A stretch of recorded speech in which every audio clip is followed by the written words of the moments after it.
안녕하세요. 네, 이번 발표를 맡게 된 황인환이라고 합니다. 마지막 세션 저도 이제 집중해 있게 못 듣는 시간인데 어떻게 하면은 좀 잘 전달해 드릴 수 있을지 좀 걱정이 되는데요. 그래도 많은 분 와주셔서 너무 감사드리고요. 그러면 진행해 보겠습니다. 네, 내용 간략하게 이제 그 아젠다 설계를 드리면요. 일단 저랑 이제 제가 어디 소속돼 있는 그 회사에 대해서 간략하게 소개를 드리고, 그 다음에 오픈 텔레메트리라고 하는 거에 대해서 좀 설명을 드리겠습니다. 제가 사실 이 세션을 일단 준비를 해놓고 보니까 이제 옵저버빌리티나 뭐 그래파나 이런 쪽에 세션들이 많이 있더라고요. 근데 이제 제게 마침 마지막이다 보니까 이제 많이 듣고 오셨을 것 같아요. 그래서 반복되지 않는 내용으로 좀 해보려고 하는데 그래도 복습한다 생각하시고 좀 들으시면 될 것 같습니다. 그다음에 이 오픈 텔레메트리가 결국에는 옵저버빌리티를 구현하기 위한 이제 도구인데 그걸 위한 백엔드 툴을 어떻게 썼는지를 좀 소개드리고, 예, 이걸 다 조합해서 어떻게 구성하는지 구성 방안을 좀 간략하게 보여드리고요. 마지막으로 시간이 된다고 하면은 데모를 좀 간략하게 보여드리도록 하겠습니다. 예, 간략하게 저에 대해 소개를 드렸고요. 플랫폼 엔지니어라고 저를 좀 소개를 했습니다. 사실 그 전에는 이제 자바 개발자로 이제 SI 회사에 계속 근무를 했었는데 이제 신한카드에 입사를 하면서 좀 플랫폼 엔지니어라고 하는 영역에 대해서 좀 깊이 있게 좀 공부하게 됐고, 그러면서 이제 이번 세션도 준비할 수 있었습니다. 지금 밑에는 이제 제가 딸 둘의 아빠인데 야구를 굉장히 좋아하고 그래서 야구를 즐겨보는 그런 사람입니다. 신한카드는 이제 뭐 다들 쓰셔서 아실 것 같고요. 좀 소개를 그냥 드리면은 이제 클라우드 네이티브 엔드 유저라고 제가 적어놨는데 2021년부터 신한카드에서는 이제 AWS를 도입을 해서 랜딩존을 구성을 했고, 또 이제 하이브리드 클라우드를 지금 사용하면서 내부에는 그 오픈시프트도 도입을 하고, 또 이제 밑에 적혀 있는 뭐 ELK, 오픈서치, 뭐 그라파나 스택 이런 것들을 도입을 하고 있고요. 그래서 이제 저뿐만이 아니고 옆옆에 이제 부스에는 이제 다른 세션을 또 진행을 하고 있는데, 좀 클라우드 네이티브 스택에 대해서 저희가 좀 공부를 해서 오픈 소스를 가지고 어떤 것들을 도입할 수 있을지 그런 것들을 저희가 많이 하고 있거든요. 그래서 신한카드에 대해서도 좀 관심 있게 지켜봐 주시면 좋을 것 같고요. 혹시나 이런 쪽 기술에 대해서 신한카드가 어떻게 하는지 더 깊이 있게 알고 싶으시면 나중에 따로 좀 같이 얘기하면 좋을 것 같습니다. 이 세션에 대해서 좀 소개를 해드리면 일단 오픈 텔레메트리 소개하고 옵저버빌리티 대시보드를 구성하는 데 좀 집중을 해서 말씀드릴 거고요. 제가 아무래도 개발을 많이 하다 보니까 개발자들이 보는 뷰에 대해서 좀 더 집중을 해서 봤습니다. 그래서 다른 여타 그라파나 세션과는 좀 다르게 그 인프라 자체에 대한 모니터링은 좀 배제하고, 그 다음에 프로메테우스나 그라파나를 설치하는 거, 뭐 아키텍처 이거에 대해서 상세한 내용은 조금 줄이도록 하겠습니다. 그래서 이게 어떤 이제 모니터링을 다 완성시키는 뭐 옵저버빌리티를 완성시킨다라는 그런 의미는 아니고 이걸 가지고 앞으로 좀 더 많은 것들을 해볼 수 있겠다, 이런 컨셉으로 좀 이해해 주시면 좋을 것 같아요. 오픈 텔레메트리를 먼저 소개하겠습니다. 저는 이제 그 오픈 소스를 이제 CNCF 클라우드 네이티브 컴퓨팅 파운데이션에서 리서치를 주로 하게 되는데요. 거기에 있는 이제 인큐베이팅 프로젝트로서 여러 가지 GitHub 프로젝트 보시면 이렇게 다양한 프로젝트들을 가지고 있는 오픈 소스입니다. 오픈 텔레메트리를 좀 소개하려면은 이제 옵저버빌리티랑 텔레메트리를 반드시 이제 얘기를 해야 되는데요. 옵저버빌리티는 시스템 밖에서 내부의 상황을 이해할 수 있도록 하는 기능으로서 언노운즈라고 하는 이제 우리가 이게 뭐지라고 이제 알지 못하는 그런 이슈들이 있잖아요. 그것들을 어떻게 손쉽게 트러블슈팅 할 수 있을지 그거를 이제 판단할 수 있게끔 하는 이제 기술이라고 보면 되고요. 이거를 하기 위해서는 시스템이 시그널을 보내줘야 되는데 그 시그널을 텔레메트리라고 이제 하고 있습니다. 텔레메트리에는 이제 트레이스와 이제 매트릭스 로그라고 하는 분류로 지금 정의를 하고 있습니다. 오픈 텔레메트리 이제 구성은 이제 인스트루먼테이션이라고 하는 인스트루먼트 도구, 이제 계측을 하기 위한 도구를 제공을 하고 있는 모듈이 있고요. 그다음 콜렉터라고 해서 ELK의 뭐 로그스탯이나 아니면 플루언트-D 같은 것들이 좀 많이 써보셨으면 좀 익숙한 도구입니다. 그래서 텔레메트리를 수집해서 뭐 가공을 해서 백엔드 엔진을 전달하는 이제 콜렉터라고 하는 도구, 이제 그 두 가지를 지금 중심으로 프로젝트가 구성되어 있습니다.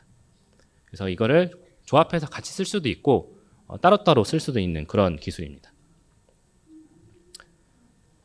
그래서 이제 계측하는 인스트루멘테이션을 좀 보면은 랭귀지별로 이제 이런 표준 규약을 먼저 오픈 텔레메트리에서 표준 규약을 이미 선언을 했고요.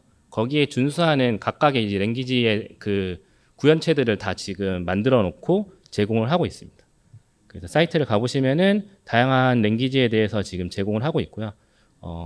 저는 일단 자바를 주로 쓰는 이제 엔지니어인데 보시면 이제 자바가 제일 스테이블하게 지금 제공되고 있다는 걸 볼 수 있습니다.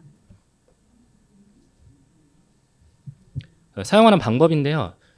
계측하기 위해서 당연히 이제 그 소스 레벨에 뭔가 이제 터치를 할 수밖에 없는데 두 가지 방식이 있습니다. 그래서 매뉴얼로 하게 된다고 하면 이제 자바 기준으로 봤을 때 이제 라이브러리를 이제 임포트를 해서 이제 밑에 보인 방식으로 어떤 이제 내가 계측하기 위한 데이터를 보내주는 형태로 사용을 할 수 있습니다. 이제 오른쪽은 이제 오토매틱 방식인데 오토 인스트루멘테이션이라고 하는 그런 특성으로 자바 같은 경우에는 자바 에이전트를 해서 선언을 해서 이제 라이브러리를 심으면은 그 라이브러리를 통해 가지고 계측을 자동화해서 이제 측정을 할 수 있게 됩니다. 요거는 이제 제니퍼나 뭐 스카우터 이런 걸 통해 가지고 이제 APM을 사용해 보셨다고 하면은 조금 더 익숙한 그런 패턴이라고 볼 수 있습니다. 요건 좀 더 향상된 기능이라고 제가 좀 소개를 해드리고 싶은데요.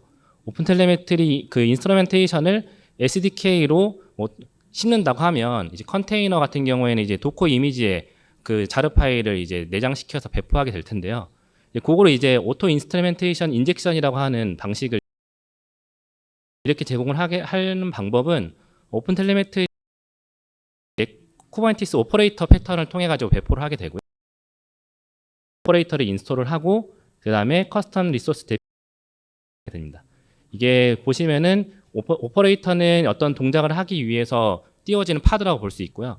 CRD 같은 경우에는 그걸 어떻게 사용할지에 대한 뭐 정의, 이 밑에 보시면 그래서 엔드포인트라고 되어 있는 어디 타겟으로 어떤 데이터를 보낼 건지에 대한 선언이나 아니면은 환경 변수 같은 것들을 집어넣기 위해서 이 CRD를 배포를 하게 됩니다. 배포된 CRD를 사용하기 위해서는 위에 보시듯이 이제 어노테이션을 붙이면 되는데요. 쉽게 생각하시면 디플로이먼트에 이제 그 어노테이션을 선언하는 부분이 있는 걸 나중에 이제 제가 예시를 보여드릴 텐데 이런 식으로 인젝션 자바나 뭐 닷넷 이런 것들 true로 선언하거나 혹은 그 오픈 텔레메트리 그 CRD가 배포되어 있는 타겟의 그 네임스페이스와 CRD 네임을 지정을 하게 되면은 그걸 가지고 자연스럽게 그 자바 같은 경우는 에이전트 방식으로 주입이 자동으로 되고요. 그 파드가 이니셜라이즈 하면서 이 그 자르 파일이 자연스럽게 이제 인젝션되는 그런 형태로 배포가 됩니다.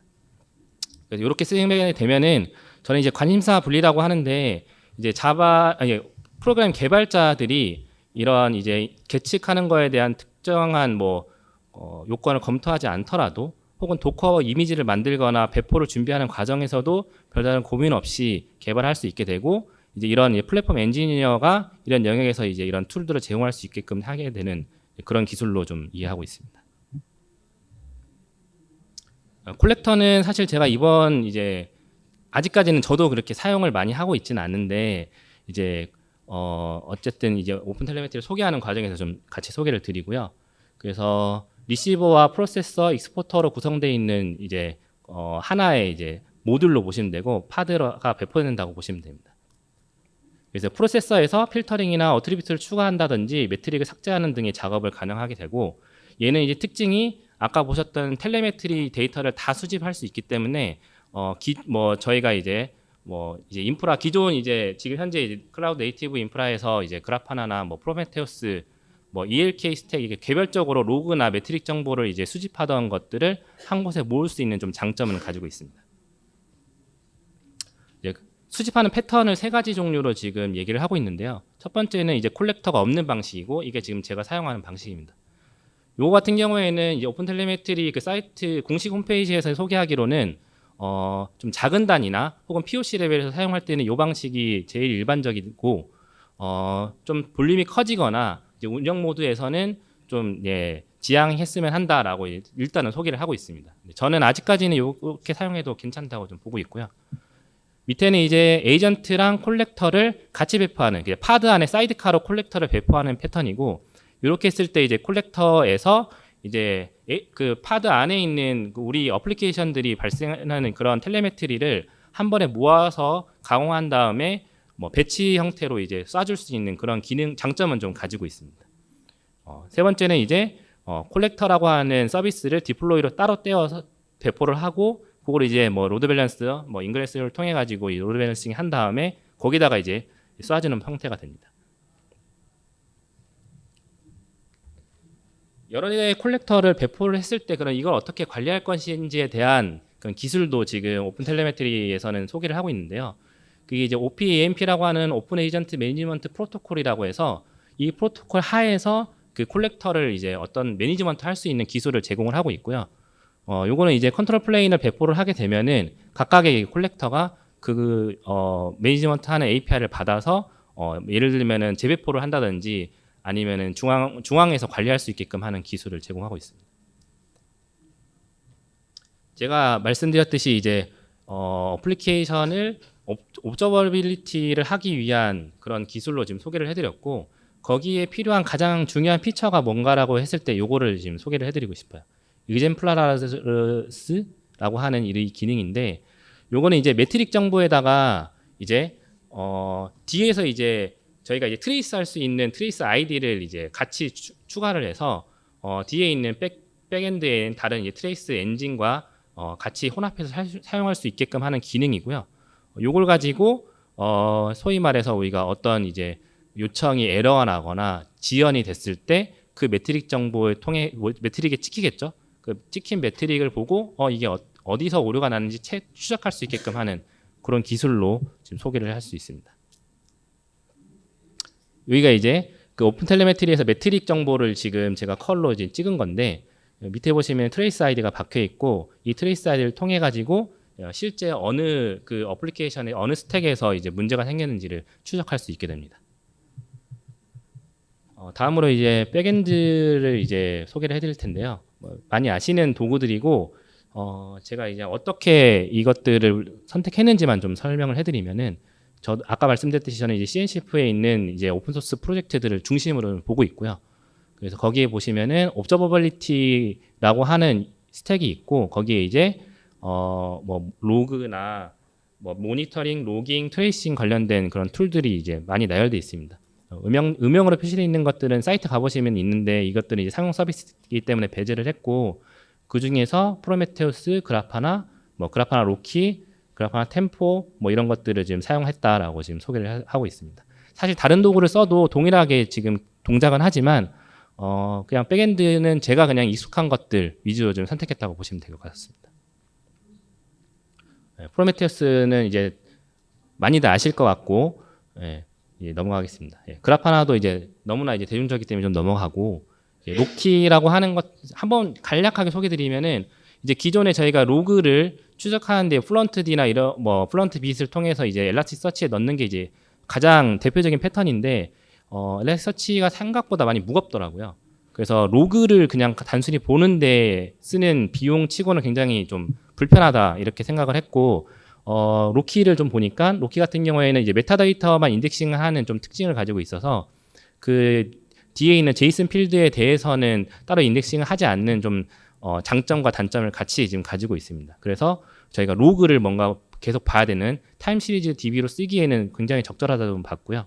로키와 궁합이 맞는 이제 그 로그를 수집하는 도구가 이제 프롬테일로 그라파나에서 지금 제공을 하고 있습니다. 템포는 이제 분산 추적을 하기엔 트레이싱 도구인데 많이 알려진 것들 뭐 예거나 집킹 같이 동작을 하고 데이터베이스로 쓰게 된다고 하면 그라파나에서 얘를 이제 임포트 해가지고 사용할 수 있는 동일한 스펙으로 보시면 됩니다. 그래서 이 아까 말씀드렸던 텔레메트리를 이런 도구들로 어떻게 인테그레이션 할 수 있는지에 대해서 지금 소개를 해드리는 건데요. 아까 보셨던 이그젠플라라스 하는 것은 옆에 지금 이게 이제 그라파나 대시보드에서 프로메테우스의 정보를 지금 본 건데요. 거기에서 이그젠플라르스라고 하는 걸 활성화시키고 뒷단에 있는 템포를 이제 연계를 하면은 여기 지금 위에 상단에 보이시죠? 이 템포에서 그 트레이스 아이디를 추적할 수 있게끔 하는 기능이 활성화가 됩니다. 로그도 동일한데요. 로그 같은 경우에는 트레이스 아이디가 이제 기본적으로 이제 보이지는 않아요. 그랬을 때 자바 같은 경우에는 MDC라고 해서 매핑 다이그노스틱 컨텍스트라고 하는 이 기술을 통해서 트레이스 아이디를 자연스럽게 로그에도 같이 찍히게끔 할 수 있습니다. 요거를 설정하게 되면은 로그에 이제 트레이스 아이디가 들어가고 그 트레이스 아이디를 기반으로 로그에서도 이제 템포나 아까 보셨던 트레이스 도구를 통해서 연계할 수 있게끔 지원이 가능합니다. 이게 이제 제가 가져온 이제 그 예제로 볼 수 있는 아키텍처인데요. 그래서 클라이언트에서 서버를 호출하고 스프링 부트로 되어 있습니다. 이 서버에 지금 인메모리로 지금 H2 데이터베이스를 임포트를 시켜놨고요. 어플리케이션에서 어플리케이션은 아까 말씀드렸던 오픈 텔레메트리 인스트루먼트가 이제 설치되어 있고 그걸 기반으로 프로메테우스와 그라파나 로키, 템포에 각각 데이터를 쏘게끔 해놨습니다. 이거 활성화시키기 위한 작업은 4단계 정도로 좀 볼 수 있을 것 같은데요. 상당히 심플하기 때문에 나중에 이제 이런 부분들은 활용해 볼직하다고 좀 보실 수 있을 것 같아요. 그래서 하나씩 보시면은 이제 이그젠플라라스라는 거를 활성화시켜야 되는데 프로메테우스에서 이 매트릭을 수집하게 되는데 이 프로메테우스에서 이 기능은 디폴트로 디세이블 돼 있어요. 그래서 이거를 이네이블 시키는 과정이 필요하고요. 그 다음에 데이터베이스를 임포트 할 때 프로메테우스에서 이그젠플라라스를 활성화시키는 이런 좀 작업이 필요합니다. 파드 스크래핑하는 작업은 기본적으로 노드 익스포터를 활용하는 게 아니고 오픈 텔레메트리는 그 매트릭 정보를 그 다른 포트를 통해 가지고 그 어플리케이션에서 자체적으로 제공을 하고 있어요. 그러면 그거를 프로메테우스에서 이제 스크래핑 할 수 있게끔 선언을 해야 되는데 그걸 위해서는 쿠버네티스 SD 서비스 디스커버리 컨피그레이션을 활용을 했고요. 예, 그거는 이제 같이 이제 포함되어 있습니다. 그다음 로그에 트레이스 아이디 바뀌는 건 아까 이제 MDC라고 하는 것들을 소개를 해드렸고 예, 3가지 패턴이 있어서 JVM 플래그 방식이 있고 스프링 부트의 프로퍼티를 추가하는 방식, 로그백 방식이 있습니다. 저는 이제 좀 스프링 부트에 좀 제가 익숙하다 보니까 이걸 먼저 지금 소개해 드리는 거고요. 여기서 주의하실 부분은 이제 로그백을 선언하게 되면 스프링 부트 같은 경우에는 이 로그백 컴피레이션을 이제 계속해서 이제 다시 수집해서 반영을 하거든요. 그래서 위에 선언된 2가지 방식을 무시하기 때문에 로그백이라고 하는 XML 파일이 개발팀에서 뭔가 이걸 적용했다고 하면은 반드시 저런 부분들을 포함시켜줘야 된다는 걸 좀 주의하시면 됩니다.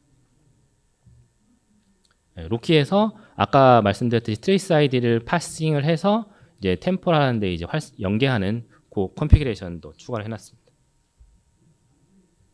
요거는 이제 지금까지는 소개 안 드렸던 이 피처인데요. 템포에서 매트릭 제너레이터라고 하는 그런 기술이 있는데 이걸 활성화시키면은 서비스 그래프라고 하는 도식도를 이제 표현해 주고요. 그거는 이제 예를 들면은 출발지인 아까 클라이언트가 있었죠. 클라이언트에서 서버로 어떤 이제 그 요청이 갔다라는 흐름들을 이제 시각화해서 보여주는 기술인데 요것도 이제 활성화하면은 좀 더 저희가 이제 옵저버비리티를 할 수 있는 또 좋은 도구라고 좀 생각을 하고 있습니다. 그래서 요거에 대한 이제 실제로 어떻게 구성을 했는지 한번 같이 한번 보시죠.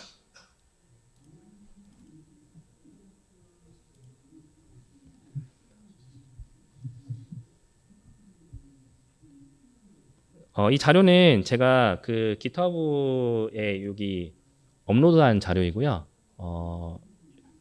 여기 내용 보시면은 아까 설명드렸던 이 아키텍처랑 그 다음에 이 프로젝트가 어떻게 구성되어 있는지 그리고 어떻게 로컬에서 테스트 해볼 수 있는지에 대해서 이제 상세하게 적어놨기 때문에 요거 좀 활용해 보시면 좋을 것 같고요. 혹시 질문이나 이런 것들이 있으시면은 제가 오늘 답변을 못 해드릴 수 있으니까요. 여기 이슈에다가 달아주셔도 됩니다. 이게 퍼블릭에 다 열려있기 때문에 이슈로 좀 질문을 해주시면은 제가 거기에 최대한 답변을 해드리도록 하겠습니다. 이제 아까 보셨던 이제 프로메테우스 설정인데요. 여기 보시면은 이제 아까 보셨던 이그젠플라라고 하는 것들을 활성화시키는 구성이 있고요. 밑에 이제 쿠버네티스 SD 컨피그레이션을 추가를 해놨습니다. 이게 활성화되기 위해서는 그 배포하는 이제 서버라고 하는 이 그 어플리케이션을 배포를 할 때 이와 같이 이제 스크래핑을 해야 된다라고 툴을 선언하고 이 프로메테우스가 어떤 포트로 지금 그 매트릭을 노출시키는지를 선언을 해야 되고요. 예, 요게 지금 추가가 되어 있습니다. 그다음 여기가 이제 아까 말씀드렸던 이제 그 오픈 텔레메트리의 인스트루먼트를 이제 인젝션하는 방식을 지금 여기다 이제 어노테이션을 추가를 한 거고요. 그래서 저는 이제 오텔이라고 하는 네임스페이스에 오텔 인스트루멘테이션이라고 하는 이제 CRD를 배포를 해놓은 상태고 그걸 가지고 인젝션을 할 수 있게끔 자동화 시켜놓은 겁니다. 이게 이제 클라이언트 만약에 이제 요거는 이제 오토 인스트루멘테이션 인젝션을 사용한 방식이고 그걸 사용하지 않고 한다라고 하면은 이제 예를 들어 보면은 여기에 이제 다른 방식으로 제가 해놨는데요. 이제 여기는 이제 오텔에 이제 라이브러리를 여기 추가를 했고요. 그다음에 환경 프로퍼티로 아까 이제 보셨던 것들에 대한 환경 변수를 이제 추가를 해놨고, 그다음에 이 파일들을 이제 빌드를 할 때 이렇게 이제 이 파일을 같이 이제 넣어서 배포할 수 있게끔 이렇게 선언을 해놓은 거고요. 그러니까 사실 이렇게 하는 것보다는 제가 보기에는 이제 인젝션 하는 방식이 훨씬 더 깔끔해 보인다는 건 이제 보셔서 아실 것 같아요.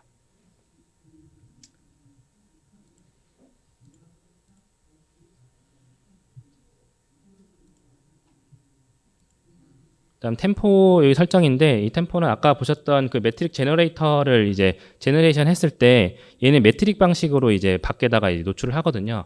그럼 이 매트릭 제너레이터 한 것들에 대한 저장소를 프로메테우스로 사용하게 됩니다. 프로메테우스 혹은 뭐 그라파나 LGTM을 알게 되시면은 이제 미미르에도 동일하게 이제 넣을 수 있는데요.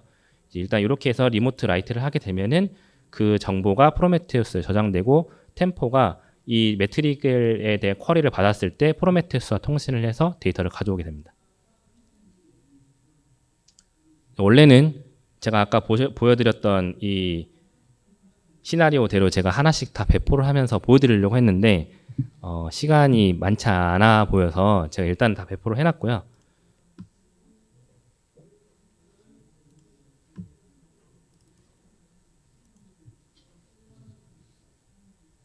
그래서 요게 이제 제가 이제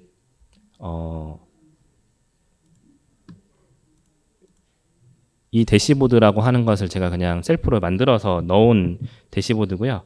그래서 이 대시보드는 이제 GitHub에 있으니까 필요하신 분들은 테스트 해보실 분들은 여기서 이제 업로드를 해서 테스트 해보실 수가 있습니다. 이렇게 임포트를 하면 되고요. 이미 있기 때문에 이렇게 나옵니다.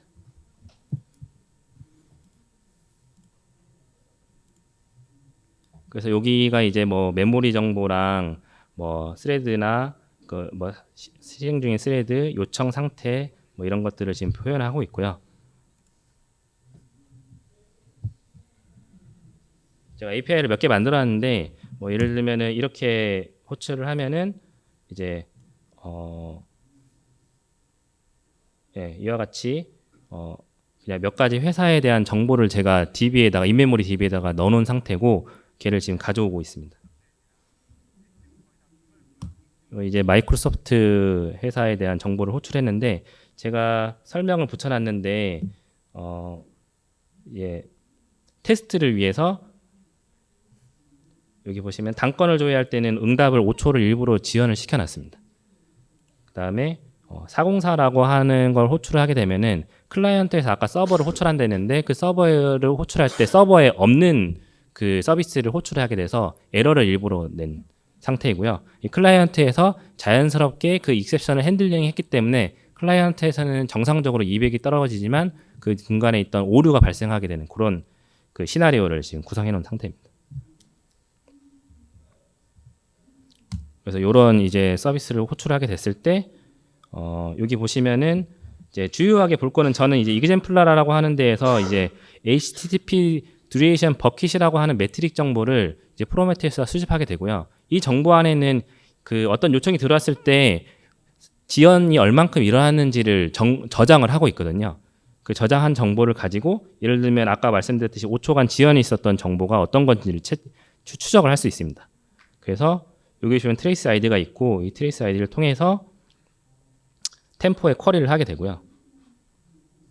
쿼리 결과가 여기 보시면은 스프링 서버에서 이제 가장 많은 이제 지연이 일어났고, 여기 조금 더 열어서 보면은 여기 이제 컴퍼니 컨트롤러에 get company delay return이라고 하는 메소드를 호출했다는 것을 확인할 수 있습니다.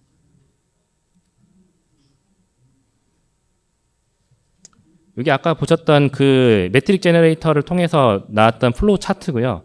플로우 차트 보시면 아까 제가 그 404 에러를 내뱉는 이제 API를 호출을 했죠. 그래서 비율을 보시면은 세 개 중에 하나가 에러가 났기 때문에 이렇게 에러가 지금 표시되는 걸 볼 수 있고요. 에러 난 게 지금 404라고 지금 돼 있고, 그거에 대한 이제 이벤트가 여기 발생을 했다라는 걸 보실 수가 있고요.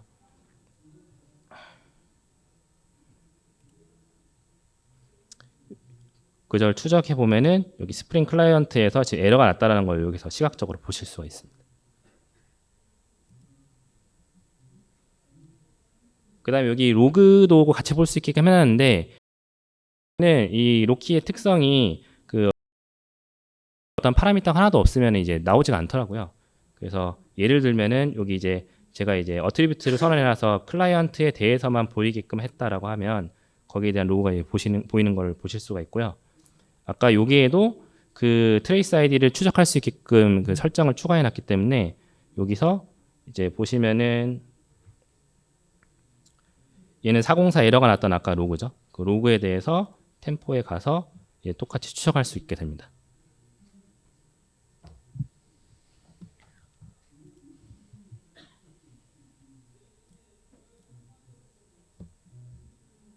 네, 데모 여기까지 시연했고요. 아까 제가 보여드렸던 GitHub의 이슈로 질문 주시면 제가 최대한 답변 드리겠습니다.